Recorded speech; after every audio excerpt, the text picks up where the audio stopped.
ষষ্ঠ উপজেলা পরিষদ নির্বাচনের দ্বিতীয় ধাপ অনুষ্ঠিত হবে 21 তারিখে। সেই নির্বাচন ধারাবাহিকতায় রাজবাড়ী জেলার 3টি উপজেলা ইতিমধ্যে নির্বাচন অনুষ্ঠিত হতে চলছে। সেই 3টি উপজেলা হচ্ছে রাজবাড়ী সদর, বালিয়াকান্দি এবং গলন্দ উপজেলা। এই 3টি উপজেলার যারা প্রার্থী রয়েছেন তারা সকাল থেকে মধ্যরাত পর্যন্ত ভোটারের কাছে যাচ্ছেন ভোট প্রার্থনা করতে এবং বিভিন্ন প্রকার প্রতিশ্রুতি দিয়ে যাচ্ছে। কিন্তু তারা সকাল থেকে যে ভোটারের কাছে যাওয়ার চেষ্টা করছেন এবং প্রতিপক্ষ ভোটারের কিন্তু বিপক্ষ তারা অনেক সময় কথা বলছেন, পাশাপাশি কিন্তু ভোটারের কাছ থেকে ভোট প্রার্থনা করতে গিয়ে তারা কিন্তু বিভিন্ন প্রকার প্রতিশ্রুতি দিচ্ছেন যে নির্বাচিত হতে পারলে কি হবে কি না পারবে, এই বিষয়টি কিন্তু তারা প্রতিটি সময় কিন্তু দিয়ে আসছেন। সেই কাজ করতে গিয়ে কিন্তু তারা প্রতিটি সময় কিন্তু তারা মাঠে রয়েছেন বা ভোটারের দ্বারে দ্বারে ঘুরছেন। আরেকটি বিষয় যদি বলি যে এই নির্বাচন কেন্দ্র করে রাজবাড়ীতে 3টি উপজেলার এখনো পর্যন্ত কোনো অপ্রীতিকর ঘটনা ঘটেনি। ভোটাররা কিন্তু সন্তুষ্ট যে যারা প্রার্থী রয়েছে তাদের কাছ থেকে কিন্তু কোনো অপ্রীতিকর ঘটনা তারা পায়নি। তারা সুষ্ঠু সুন্দরভাবে এখনো পর্যন্ত নির্বাচন চলছে। তবে আরেকটি বিষয় যদি বলি যে যারা প্রার্থী রয়েছে তারা কিন্তু ইতিমধ্যে কিন্তু নির্বাচনী যে আইন আছে সেই আইন কিন্তু লঙ্ঘন করে কিন্তু তারা বিভিন্ন উন্নয়নমূলক কাজেও কিন্তু অংশগ্রহণ করছেন বা যারা রিটার্নিং কর্মকর্তা রয়েছেন, স্কুলের যারা শিক্ষক রয়েছেন তাদের সাথেও কিন্তু সভা সেমিনার করে যাচ্ছেন যে নির্বাচনে তাদের কাছে ভোট প্রার্থনা করছেন। সব মিলে বলা যায় যে রাজবাড়ী জেলায় পাংশা, রাজবাড়ী জেলায় বালিয়াকান্দি, রাজবাড়ী সদর, গলন্দ উপজেলায় দ্বিতীয় ধাপের নির্বাচন অনুষ্ঠিত হবে। এই নির্বাচন কেন্দ্র করে প্রার্থীরা মাঠে রয়েছেন সকাল থেকে মধ্যরাত পর্যন্ত। তো এই ছিল রাজবাড়ী জেলার নির্বাচনের সর্বশেষ সংবাদ। এখন আমি চলে যাচ্ছি খুলনা। আমার আরেক সহকর্মী রয়েছেন খুলনার সংবাদ জানাতে রকি। রকি, জানাবেন আপনি খুলনার কি পরিবেশ পরিস্থিতি নির্বাচনের? ধন্যবাদ রাজীব।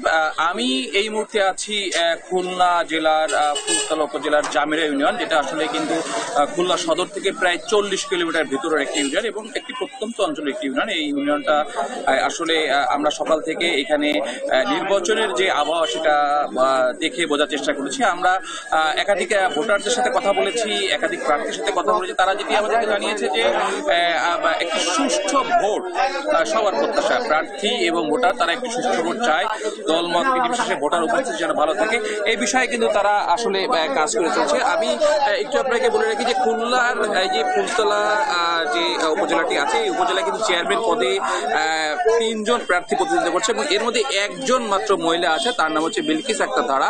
ইনি কিন্তু খুলনার যে 21 তারিখে যে 3টি উপজেলা নির্বাচন হবে একমাত্র মহিলা চেয়ারম্যান প্রার্থী। আর আমি একটু বলে রাখি এখানে ভাইস চেয়ারম্যান পদেও পুরুষে 3 জন এবং মহিলা ভাইস চেয়ারম্যান পদেও 3 জন প্রার্থী আছে।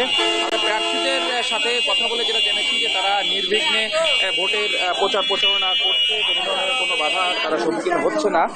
ভোটাররা আমাদেরকে জানিয়েছে যে অনেক সময় তাদেরকে বিভিন্নভাবে প্রভাবিত করার চেষ্টা করা হলেও তারা সাথে সাথে প্রশাসনকে জানাচ্ছে।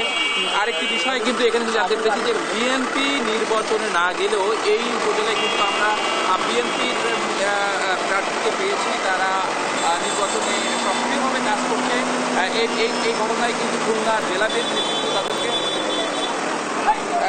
জেলা বিএনপি নেতৃবৃন্দ কিন্তু তাদেরকে বহিষ্কার করার পরেও তারা তাদের নির্বাচনে কাজ করছে। আমরা এখানকার একজন সাধারণ ভোটার, তার সাথে একটু কথা বলতে চাই যে আসলে কেমন ভোট তারা প্রত্যাশা করছে, একটু আমাদের জানাবেন।